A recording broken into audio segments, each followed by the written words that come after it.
gorɗo halfinaɗo diplomatie France tintidi e Gideon Sarr ƴeerujo makko mo Israel ka wuro Jérusalem ngam yewtugol ko fati e artigol jam ka diwal Moyen-Orient. tedduɓe heeɗiɓe refi fulfulde ko wonande jantore tewtude ɗen nam on jafoto e ɗi mbofi gaɗaɗi joni joni yewtere moɗon no ceftal ɓalli meɗen on jarama e heɗade.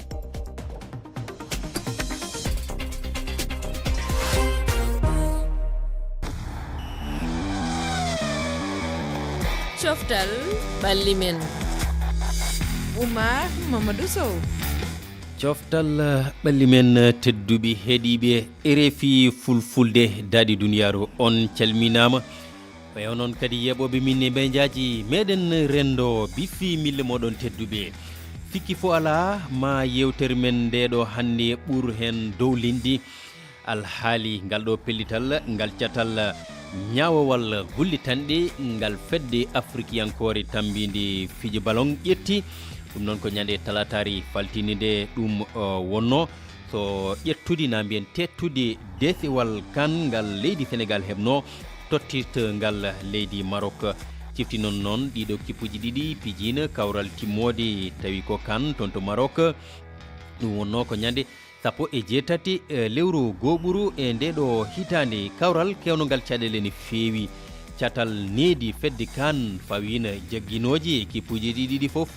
ɗum ko gila nogasi jeetati lewru ɗiɗo ɓuru faltinu ndu wonno kono caggal ɗum leydi Maroc wullitiɗen pellitti ko ɗum noon suudu ndu ndu ganduɗa ko ñaworu gullitanɗe ndu arti e muɗum ma en uddit hen tedduɓe volontaire yajji ma en kal kadi ko wona ɗum e Ligue des Champions ye ko ni woni mbaɗi yewtere meɗen hannde nde bisimilla moon.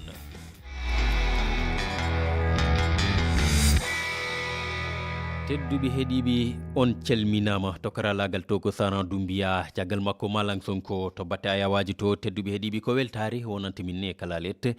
yettinande on yewtere men yewtere moɗon coftal ɓalli men Dieynaba Oumar Sow ɗo banggam ñamuɗo no kala let mi salminimi Dieynaba mi waɗima kadi julmo wuuri mi salmitima Oumar a wiyama en juul kewɗe yer jarloɗo jaafo en calmini dendagal heeɗiɓe men e daroɓe men kala haqqi ala e ma seydi Sow ceerno Harouna salminama yen julmo wuuri en calpitima ceerno Oumar en calmini kala hettiɓe en eɗen mbiyaɓe kamɓe kala julmo wuuri en wallu en batten nimo wuuri inchallah. amin ya rabbal alamin ha toon to Paris la France eɗen gondi e Yero Mangara e ɓoggol ngol mi salminimi Yero hannde noon yesma ngo elle ɓuuri labde e dimanche uji ɓennuɗi ɗi mayo hannde ko mi horani eywa a faami mi salminima Oumar Sow mi juurimama mi salmini ɓe gonduɗa e studio ɓe kettoɓe RFI fulde fof mbeɗa ñagonoɓe kamɓe fof yen battanimo wuuri komin mbabba julde noon wadde ala a wona saabu Dieynaba Sow neni ɗum noon tedduɓe heeɗiɓe onon ni on calminama on mbaɗama noon ne julmo wuuri no mbiruɗen ni joni eɗen gandi ko toɓɓere wotere ɓuurata yajje yewtere meɗen haala heewi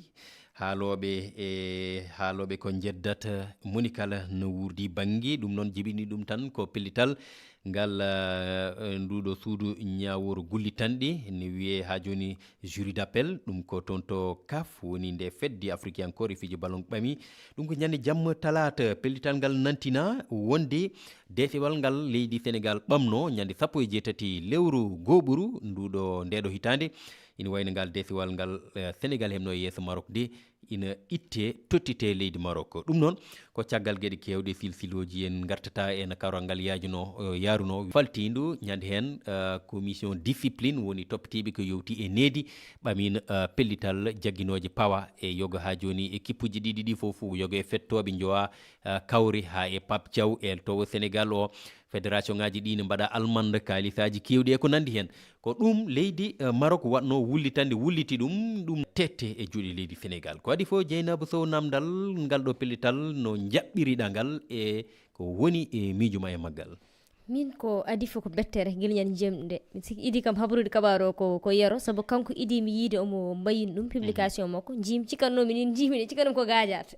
mi ɗum ɗo kam mata mi Yero woni koye fijji tan korka woni koye gasde mo welti aɗani min pellital ngal tawimi ko mbeɗo Podor ɗo woɗɗani wuuro Yero Mangara woɗɗani jum mbeɗo woni ɗo wiite figgo kono idiɗom ɗum hollude wi jimi ɗum de koye page Yero Mangara mbimi wadde tabiti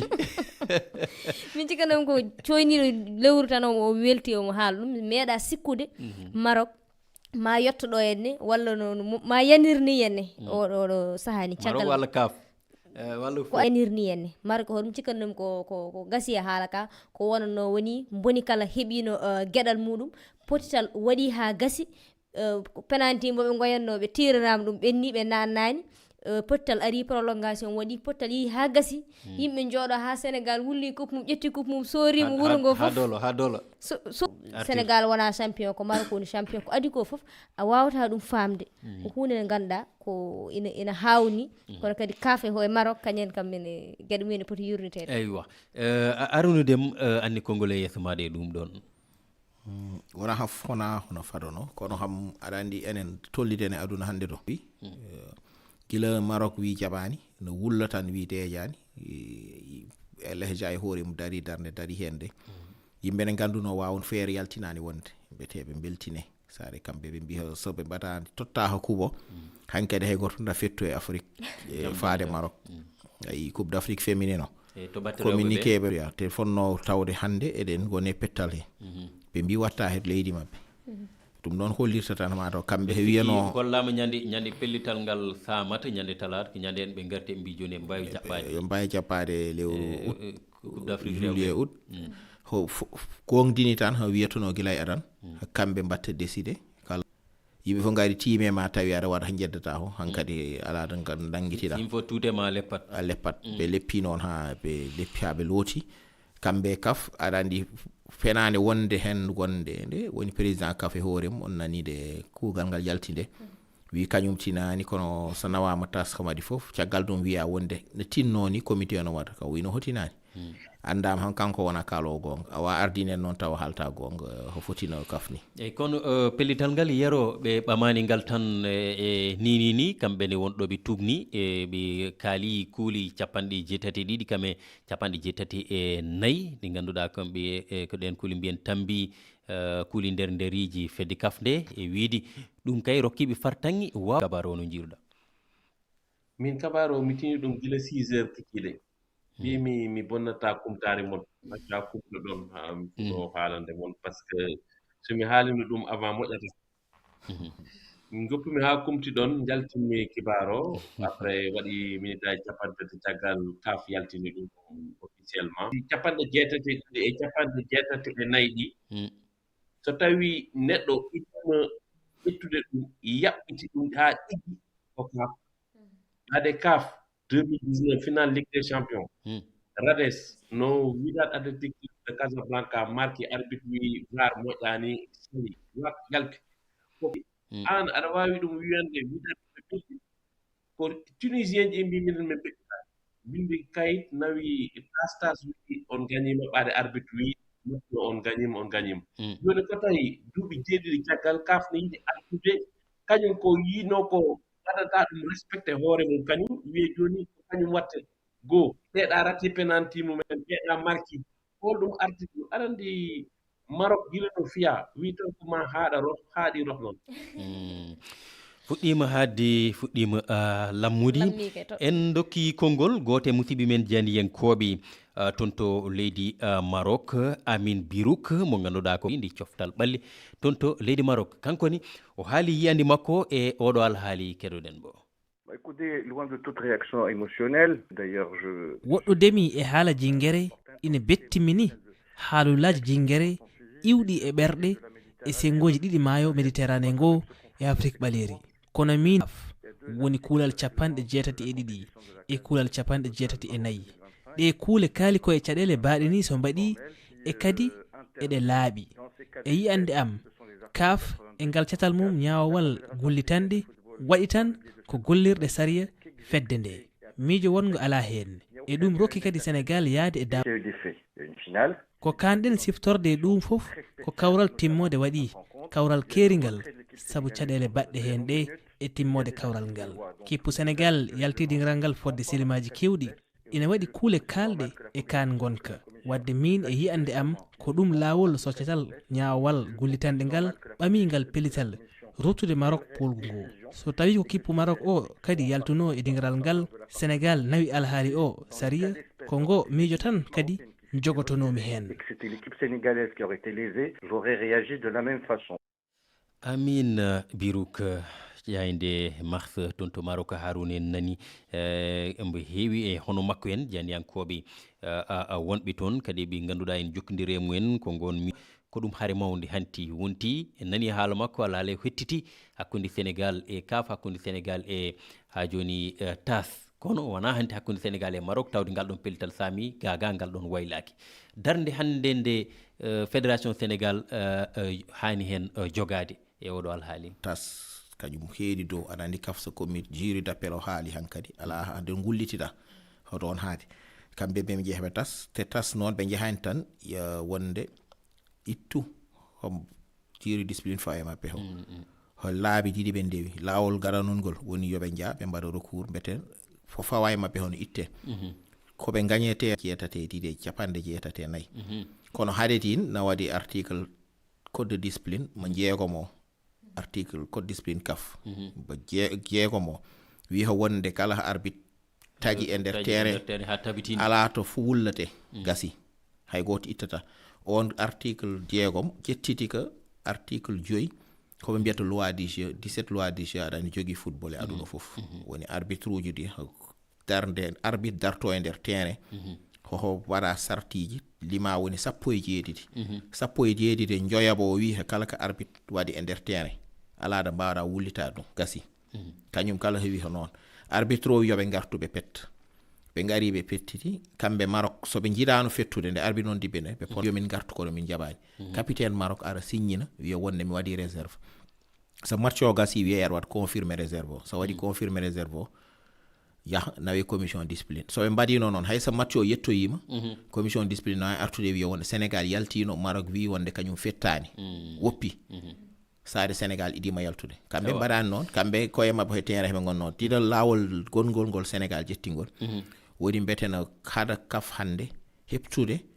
coupe mo heeɓi o e médaille uji ɗi e kalisaji e fof kalis presque milliard uji 5 ɓe keeɓi hen hay distinction ngaji individuel wayno meilleur joueur mbo Sadio Mané rokkino so ɗum tabiti ɗum fof no wawi tettede fof tettete joni kamɓe procédure goɗɗo moɓe jettimo ɓe nawi taso ko mesure conservatoire ɓe namdi te ɗum hono jette so ɓe mbaɗi on procédure ɓe bindi tas ɓe mbaɗi demande e waɗanduɓe ɗum ɓe bindi kaf ɓe kalni ɗum wonde ɓe jehito hen ɗum aɗa andi mesure mo jury d'appel o jetti o so jetti waɗani suspensif wona wiite a wawa yowde ɗum yowata he yettete tan waɗe kamɓe noon ɗo ɓe ndewoyta tas ɓe mbiya waɗe bloqué garo haɗat kaf wawde heɓtude e mabɓe haydara hanani wiyemeɗe yo gartire koppi attire kono ɗo tol en duttoto keɗoɗen o mo ganduɗa ko Diary Baldé mo gowɗen ƴettude e ha joni yewtere men nde ko jandiyangue toon to Sif Média mbo Guinée kono o jooɗi ko toon to Rabat leydi Maroc keɗoɗen hen yiyande makko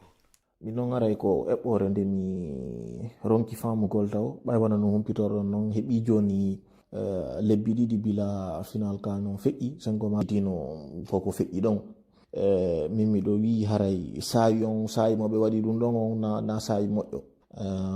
ɓe haali ɓe ni ko article 84 ɓe respecti mais min e wi an ɗum ɗon ɓe ko ñande final on ma bimbi final on ko on tuma ɓe wawino waɗude ɗum ɗon hara ñooña waɗali hara sonko waɗali kono si ɓe acci ha fewdo ɗo ɓe waɗi ɗum ɗon haray jama o murandu no metti famugol quand même alhaali on no metti famde nde tawno waktuji ɗi no dogo dartaki haade mbartude mon tan yero Dieynaba Harouna en jaat kadi dokken kongol ɓe ganduɗa ko heeɗiyankoɓe men ɓe eɓe jogui kamɓe ne jiyande ha joni e oɗo alhaali baɗɗo keɗoɗen ɓe kadi garten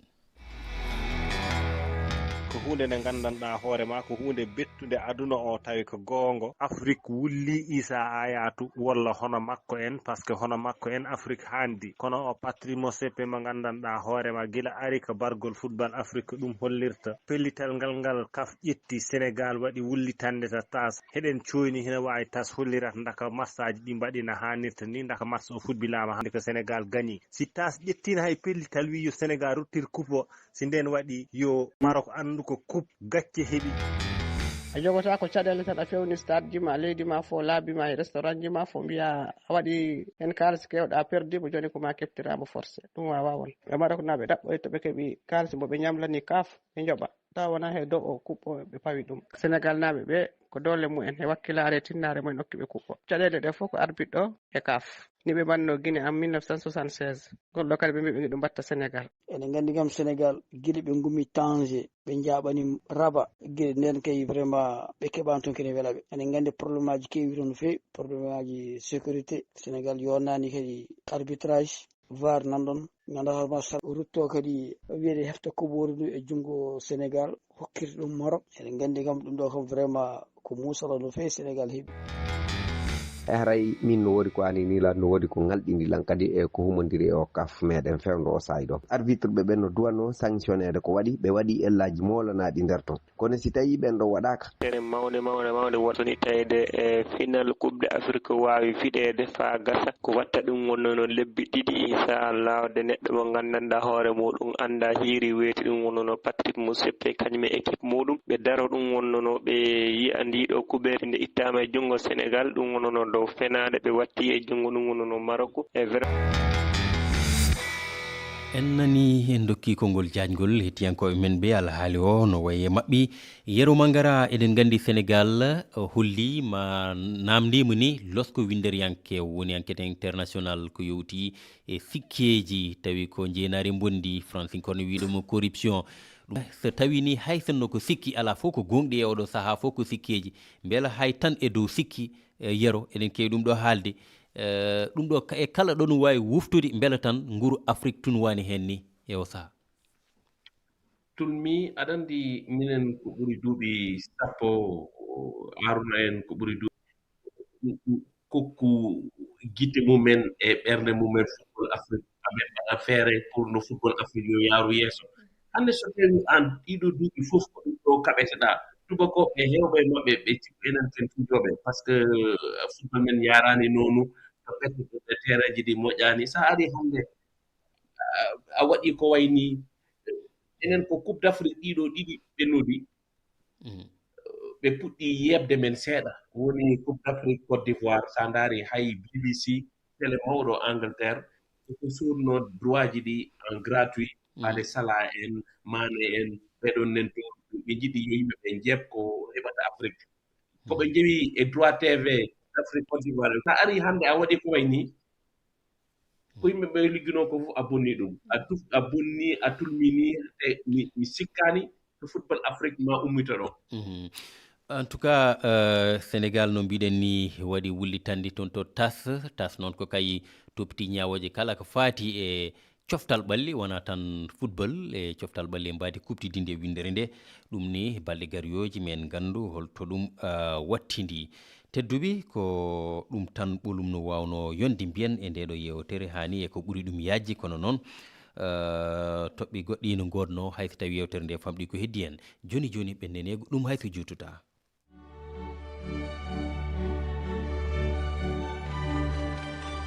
ko noon en paami ko alhaali ligue des champions Dieynaba Sow eɗen gandi en gartata e kawre ɗe waktuji ɗi gasi kawre ɗe ne jarno remontadaji mawɗi mbaɗi e match uji retour ɗi donc garten tan e kawre ɗe ganduɗa tafama ɗen kawre tafama gam ha joni quart de finale uji puuji ɗiɗi ko kolli Sporting kañum e ha joni Arsenal Sporting yaltini kippu mbo Haruno Bodo Glimt hakkude mo Arsenal en ganda kadi jogori waadi équipement de Barcelone et Atlético Madrid choc mo ganduɗa ko espagnol kono Paris Saint-Germain kayni bettuɗo Chelsea ne feewi ɓe nannoɓe haalis kooci saɓen jii darde nde Paris Saint-Germain dari nde aller comme retour kono Paris ma hawri e Liverpool Dieynaba no jurnirɗa ɗeɗo kawri garoji eyyi min kam ko mbiyami ko potital mawgal walla ɓurangal fadede ko hakkude Real Madrid wondude e Bayern par ce que kamɓe oɗo saaha ni Bayern guila fuɗɗi ne daari ɗiɗo temps uji kam gueɗe mum ne manki labde heddi ko noon ko derby espagnol hakkude Barça wondude Atlético en jii ko hoore ma ɗon batte ndiɗɗo ɗiɗɗi foof en jino yaruno